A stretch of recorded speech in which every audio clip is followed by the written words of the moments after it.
everyone and welcome to IR Photo Tours, and today we have got something very nice.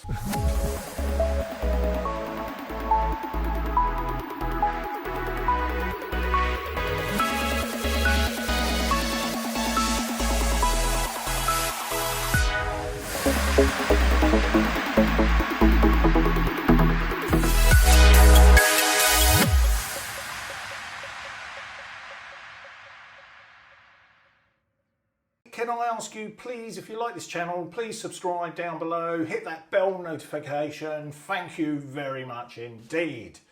Everything helps, it all helps to evolve this channel into a better one. Thank you.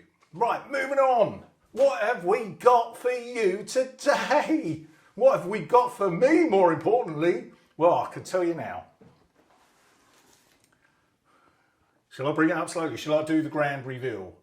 Dun, dun, dun. Oh, look, it's back to front. Oh no, what is it? Oh, look at that. Thank you very much. Okay, so we're going to do a little bit of an unboxing of this baby. Now, this is the kiddie that I have actually really wanted to have a good look at, personally speaking. And the R5 is actually coupled onto the new Canon RF 100-500mm lens as well, but we're going to be talking about that later on. Keep tuned because I may talk about it at the end of the video. Beautiful lens, well worth watching, but this is well worth watching as well. So let's unbox this one and see what we've got in the box. Now, this hasn't actually been opened yet, as it hasn't, I promise. So what we got? You've got your usual book. That is a bit of a Bible, and it is well worth reading in your lunchtime. So what do we got here? We got the all new singing and all dancing LP E6NH battery with 15% more capacity apparently. So next one is of course your usual cables, which is the charger cable, and then we got the charger itself, which is the all important charger. And then other than that, and under that, we have the Canon strap, of course, which is there, the Canon strap. Whee! That never goes on the camera, to be fair, on my cameras. And then, of course, we have a lovely camera. Oh. Now then, first feels after feeling the R and the R5. What are my feelings about it? Let's have a look. Well, I've got to say, really nice in the hands. It's very, very similar to the R5 in fact. So on first thoughts, big screen again like the R5, and it is fully adjustable and rotating, articulating I should say. The dial button on the top, not my preference, but that's only me. A lot of people do like this because it falls into the DSLR category of how you feel about the mirrorless camera. It has your usual AF, basically your auto, FV, and then you've got the P mode. Everyone knows a P mode, especially when you're just starting photography. And then you've got TV, AV, manual, bulb, C1, C2, C3, and film. We all know, of course, it has 20 megapixels. And what we would like to do really is take a few photos of the R5 and this from this camera as well, and just see what those files actually look like from this camera. Right, so moving on, what else we got? We got a nice on-off switch. What I liked about the R, I'll just try and get my face out of it and let it focus on the camera. So that on-off switch has like a bit of a knobbly feel to it on the end, which the R doesn't have. It's completely round, the on-off switch on the R. I do like that. That's got a very distinct feel to it, the on-off. And then of course you've got the wheel at the top, which generally for aperture or shutter, I can't remember which, I can never remember which way it is. And then you've got the front wheel there for aperture or shutter speed. One of those is either or.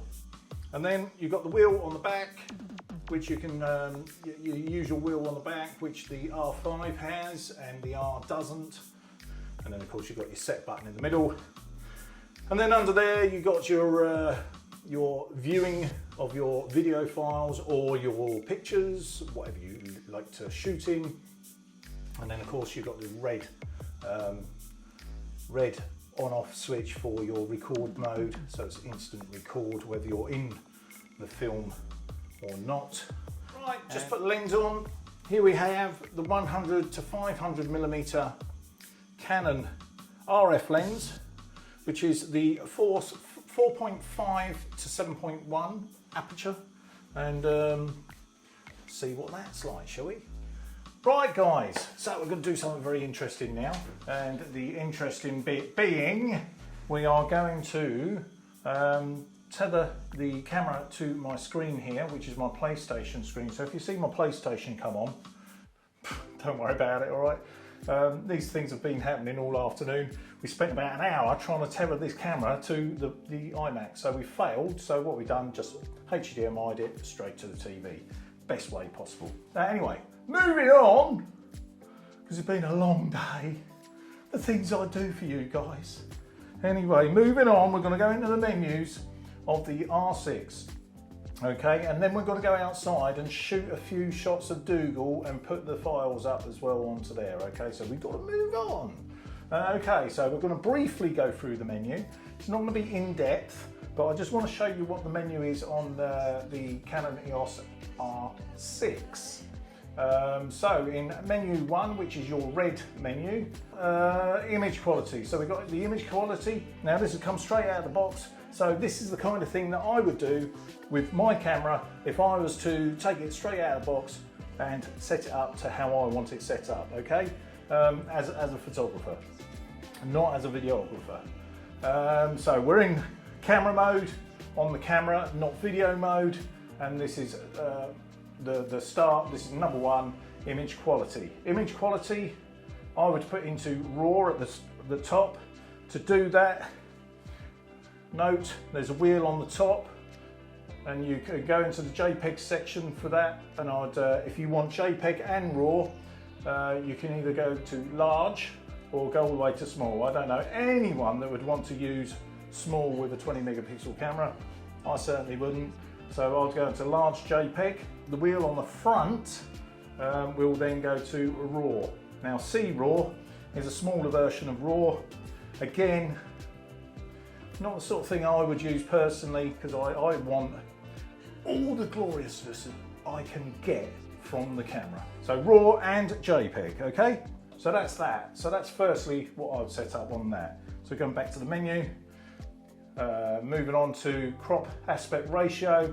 You can have cropped aspect ratio on here. You can have full, you can have 1.6, 1.1, 4.3 or 16.9. So 1.1 comes from the medium format days, if you like, which was 1.1 in the film days. 1.6. Now on this camera, not sure I'd use 1.6 because I'm sure that will crop it down to about 10 megapixels or less. So I'd probably keep that at full and crop where I want it. Number 2, exposure compensation, auto bracketing. Not something I use a lot of, to be fair. And going down the list, ISO speed settings. Again, you go into that, and that gives you auto speed settings, and you can change your ISO ranges on this. You can go through the menu like that, you see, and just you can go up and down on your menus. That'll be the back button. No, it won't be that button. No, it won't be that. So you can basically get up to 102,400 ISO. So we've expanded that now. So when we get into camera and we play with it and we're shooting barn owls, we're not limited to an ISO range. Not that you want to be in that area anyway. So going to HDR, PQ settings, not something that I'm going to delve into right now, but I will go through just briefly these settings. We can go into full depth settings one day, but not today. Auto lighting optimizer, I never really use that ever. Highlight tone priority off.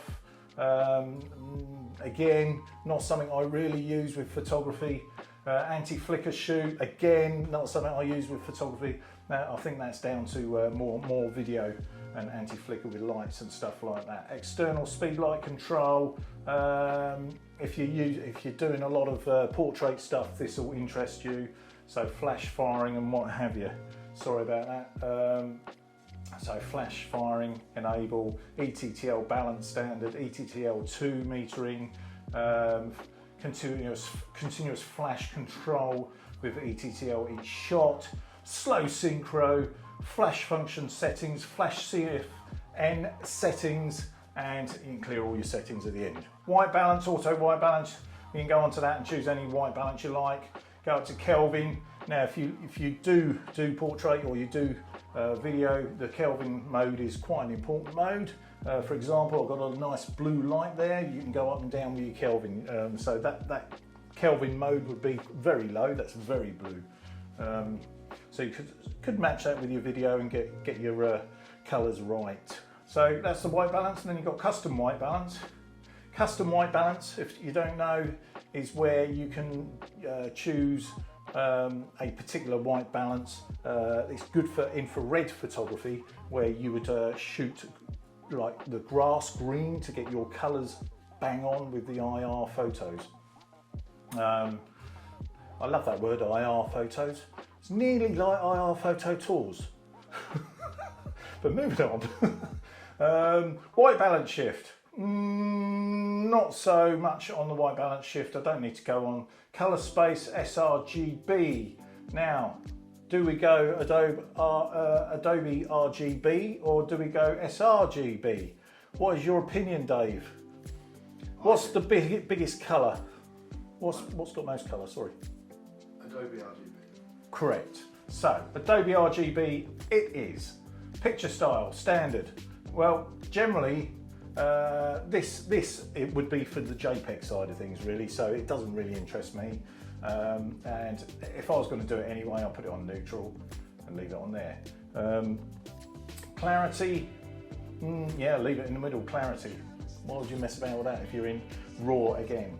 So lens aberration correction. Well, as you can see, we've got the 100 to 500mm lens on here. I have to show you that. That's awesome. That's the new 100 to 500mm lens. We're going to talk about that later, and we're going to shoot with it later. Anyway, moving on quickly. Peripheral island correction, or whatever it is. Distortion correction. Digital lens optimizer. So you've got it all with this lens and the body combined. Okay, moving on. Oh, we've only got 3. My God, man. So, moving on. Number 4, long exposure noise reduction. Do you know, if you have this is a little one for you. If you have long exposure noise reduction on, then when you do a long exposure, it will take twice as long for that exposure to actually show itself on the back screen, because it's processing it as long as your exposure. So for example, if you've done a 5-minute exposure, it will take you a further 5 minutes for you to actually see the image on your back screen on your camera. So turn it off because you don't need it really. And if you're on a tripod, what's the point? You don't need it, do you really? High ISO speed noise reduction. Never used it, never will probably. Dust delete data. Well, okay, it's got a dust delete data in there. These are menus that are actually in other cameras anyway, like the EOS R and the EOS R5. Go to 5. Multiple exposure disable. HDR mode off. So you can go to HDR mode and turn that on if you want a HDR. I have used HDR, and I'll probably put it in neutral or natural, should I say, and I'll probably do about 3 shots only, because that's all you need. You can do up to 5, but there's no point. Auto image align, enable, and save source images, all images. So that's the HDR mode. Focus bracketing disabled. So focus bracketing is very similar. So you can choose how many shots you do and bracket those focus points, I believe. Could be wrong there. Is that right, Dave? I'm not. That focus bracketing tells me that there is a a bracketing focuses between the foreground and the infinity. But if I'm wrong, let me know down below. Number 6, interval timer. So that's the interval timer. So this looks like the intervalometer, if you like. Let's have a look. Yes, it is. So number of shots, 10, blah, blah, blah. So that is where you do all your, time lapses and stuff like that. So using the cable. Indeed. And it's a damn sight better than the film mode that has probably got on it. That I don't like with the EOS R, because it's just it takes all the fun away for a start, and it doesn't actually look that real. It looks like film. So bulb timer disable. So you've got bulb timers as well. Shutter mode. Release shutter without card on. Okay, moving on. Make sure I get the right buttons. So IS image stabilization mode, touch shutter enable, image review, metering, high speed display. Not available because of the associated function settings drive mode. Okay, well that's fine. Metering time, exposure simulation enable, shooting info disable. So we've got that. That's in the 7 on the camera.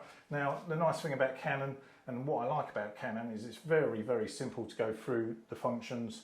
You know where everything is. Spanner is obviously for the works of what's going on in the camera.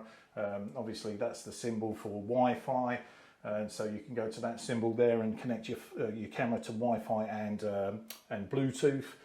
Moving on, VF display format. Number 9, movie recording. So this is where you do all your movie recordings if you like your movies. A lot of you out there do love your movies. I actually do enjoy doing video as well. I'm doing video right now, so that does apply to me. Sound recording, auto. This is where the sound recording is. As you can see here, it's picking up my voice and it's way over the level. Really, you want to be under the 12 if you're going to do sound recording. So you can adjust that, but we won't today. Also ISO speed settings, max for auto speed settings. So you can go to the highest, which is 204,800 ISO. We're set at that just for laughs. Never use it. I would never use it. That's just taking the mickey, that is. Auto slow shutter. Auto slow shutter. Now what is that? Auto slow shutter enable. Automatic record brighter movies when dark. Okay, I understand. Right, yeah, okay, just carry on with that. Shutter BTN function for movies. Half press meter plus film servo autofocus. And that is your functions for your camera. And then we're going to move on to AF. And AF operation, one shot AF. You can go to servo and one shot AF. Now all of this settings, if you're like me, I'd probably go to Q mode anyway and change all these settings in Q mode rather than do it internally in the menu. Q mode's a lot easier. You just press Q and you can touch screen whatever function like this you want, and job done. A lot quicker, a lot easier. AF method, again, same thing. AF method with the eye detect. I'm sure the eye detect on this camera is absolutely stunning, and it has your eye detect there, or you can go to a single point there, spot autofocus, or any of these up there. Usual standard stuff, except for the eye focusing and the eye tracking. That's not really usual when it comes to the Canon EOS R5 and R6. Subject to detect people. Now this is the interesting bit that I like about these cameras. You've got people detect, animal detect, and no priority. So if you're going to shoot the animals, which we're going to shoot Dougal in a minute, not literally because I think that's a bit cruel, but we are going to shoot him with this lovely lens here and see if we can see if this R is really as good as the R5, because the R5, when I used that R5 on Dougal, I was blown away at how quick that autofocusing was. And I was only using a macro lens, to be fair. So that's pretty awesome. So we're going to use this native RF 100-400 and see how that is on the R6 later on. I keep saying that because I'm getting excited about it. I want to see it. I'm sure you guys do. So moving on. So the RF functions. Let's get the right button, shall we? Let's move out of that. Right, subject detect. I like that bit. I'm going to put that on animals anyway because we're going to do that in a minute. I keep coming out of here. Eye detection enable. So moving on, continuous autofocus disable. Dave has rightly pointed out that you should disable it because it will keep hunting for the focus and it will drain your battery. So worth pointing out. Movie servo autofocus. Touch and drag autofocus settings.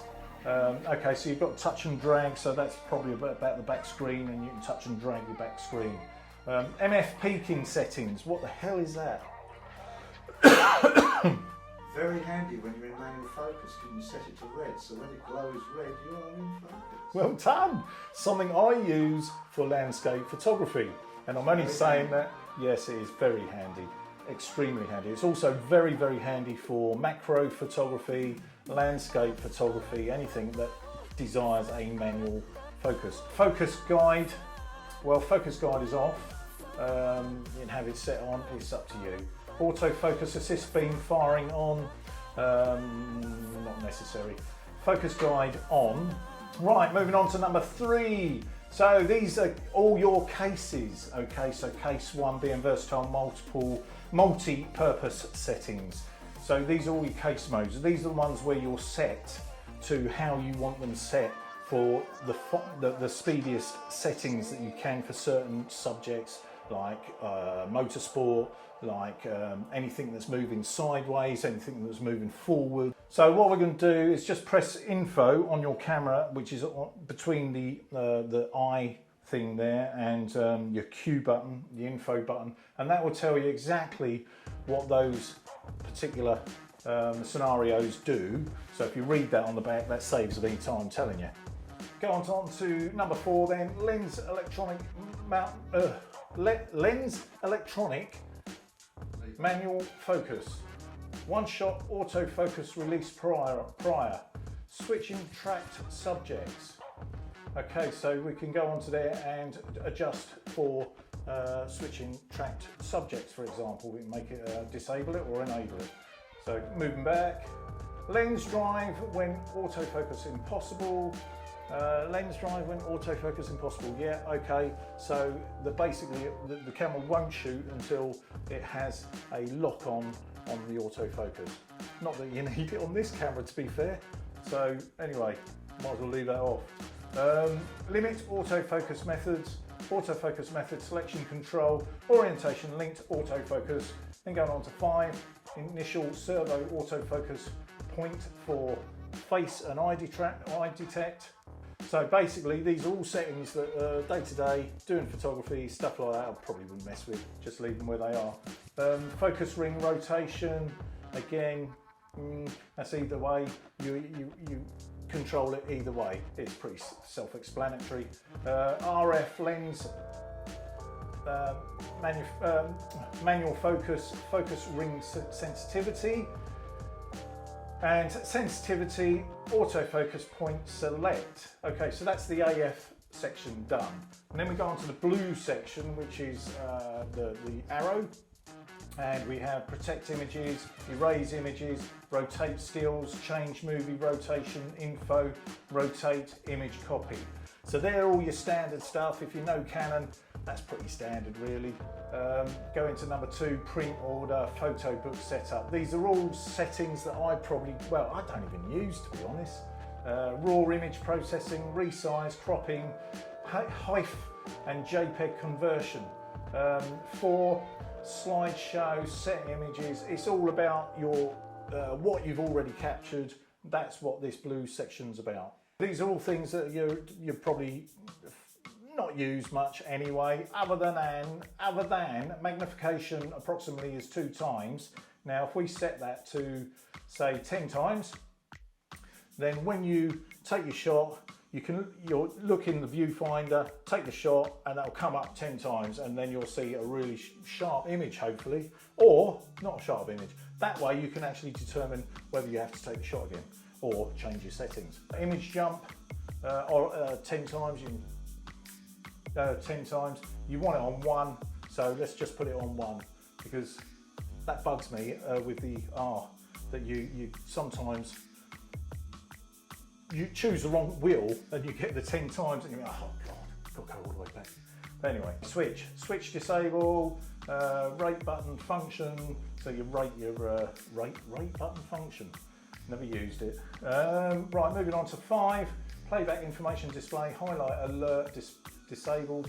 I tend to use highlight alert enabled, and I'm going to put it enabled because it really does give you the idea of what's overexposed. So for example, if you're shooting wildlife and you're shooting, say you're shooting a dark bird, you want that up, you want your highlights up or your exposure up, and then all of a sudden a swan comes into play and you're, swan, that's going to be overexposed, simple. So that will alert you of that straight away. So you take your one shot, that's what I would do. I take one shot and then look at the image quickly and go, quick, dial down the exposure, bang, another shot and get it perfect. Okay, so little tip for you.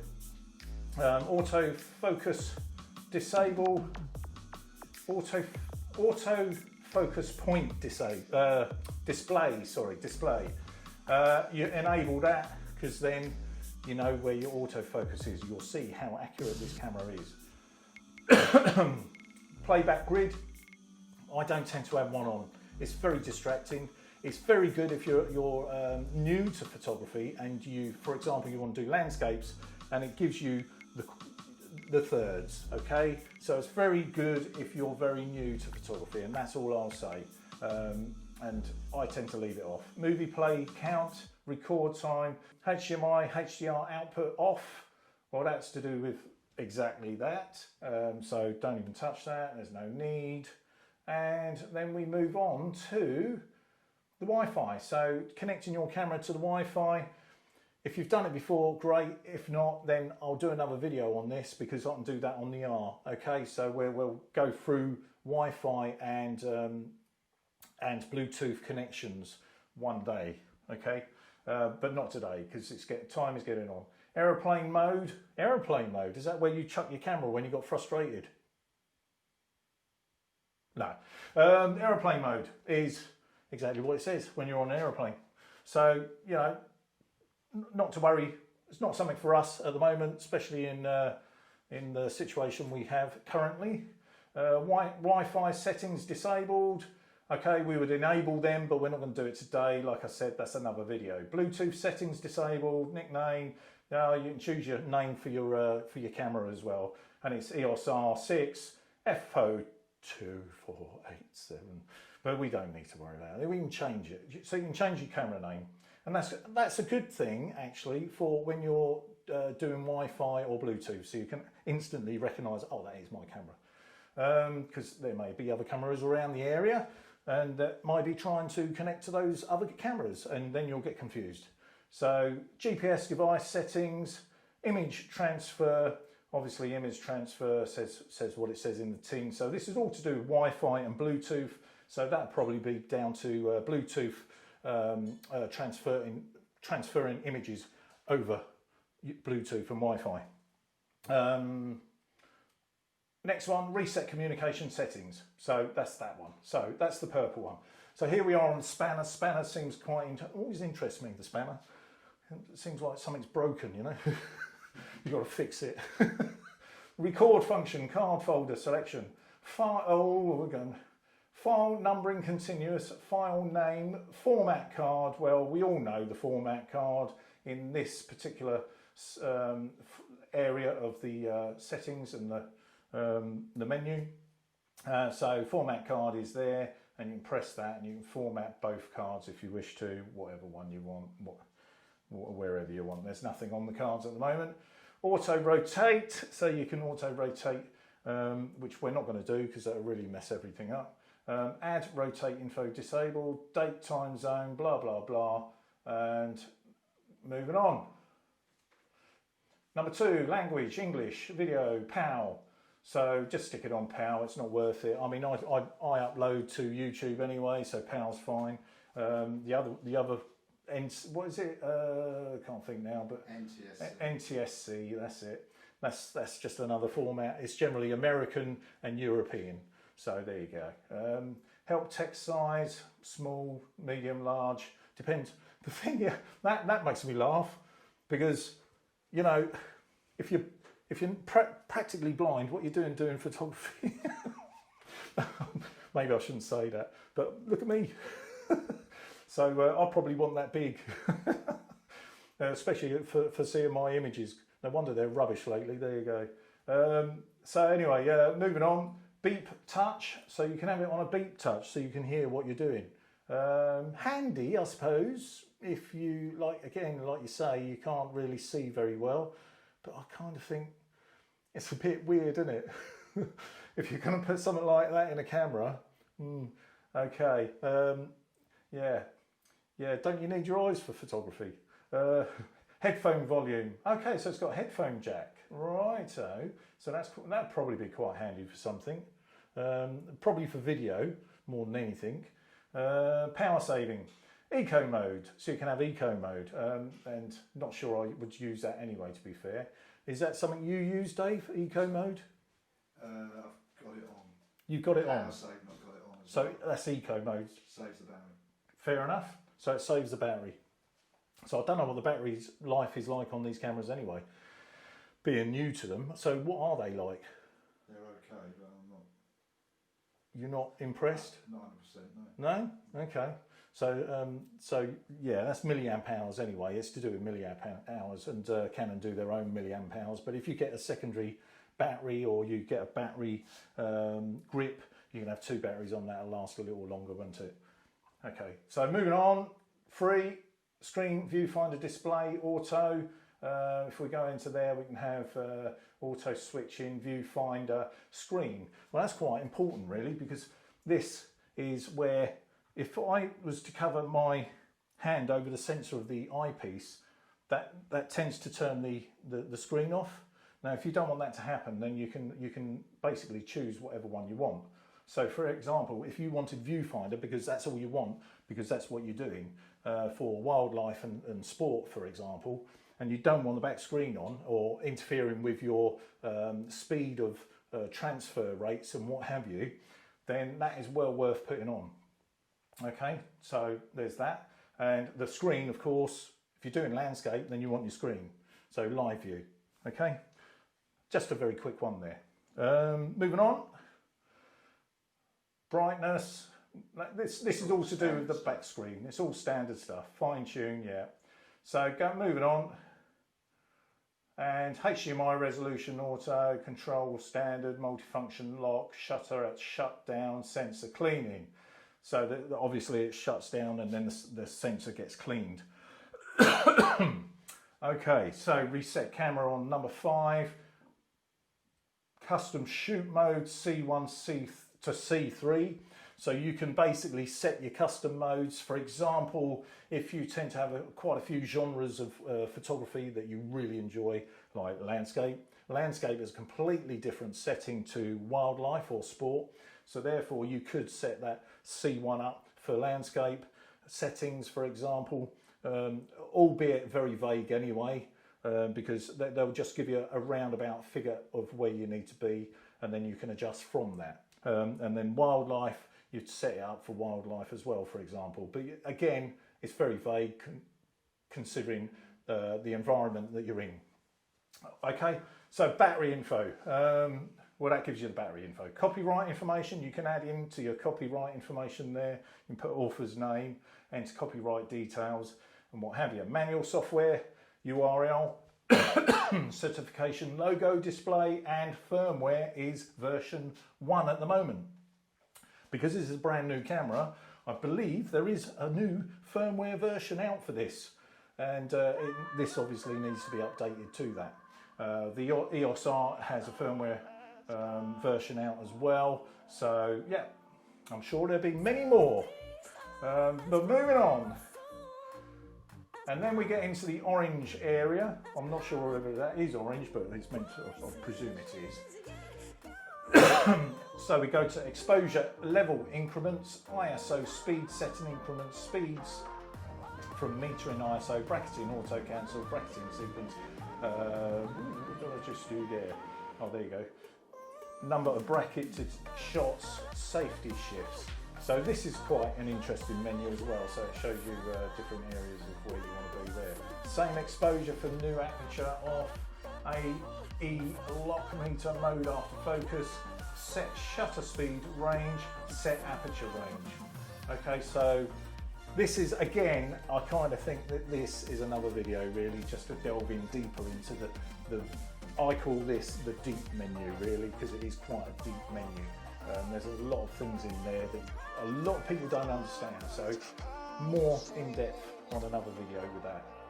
Dial direction during TV AV, so you can have your, again, you can have it either way, you can dial it either way for either way. So for example, if you want TV on your left hand side and AV on your right, and you want to change that around, you can change that around. Why you would, I don't know. I'm sure that's there to totally confuse you. But there you go. Control ring rotation, again, same thing. The thing is, it really messes you up. If you keep changing it, it's going to mess you up. So leave it as it is. Customize buttons, well, you can customize your buttons, but you can also do that in Q mode as well, and stuff like that, which is an easy mode to go into, rather than go deep into the menus like this. Customize dials, again, you can do that. Clear customized settings. Okay, so that's that one. So that's pretty standard. Adds cropping information, audio compression, default erase option, release shutter, retract lens on power off, add IPTC information. It's all standard stuff. Clear all custom functions. And that is pretty much it. And then you go to your star mode, which is the green, add menu tab, delete all menu tabs, delete all items, menu display normal. There you have it, guys. We've done it. Hey! Now we're going out and shooting Dougal. Lovely old job.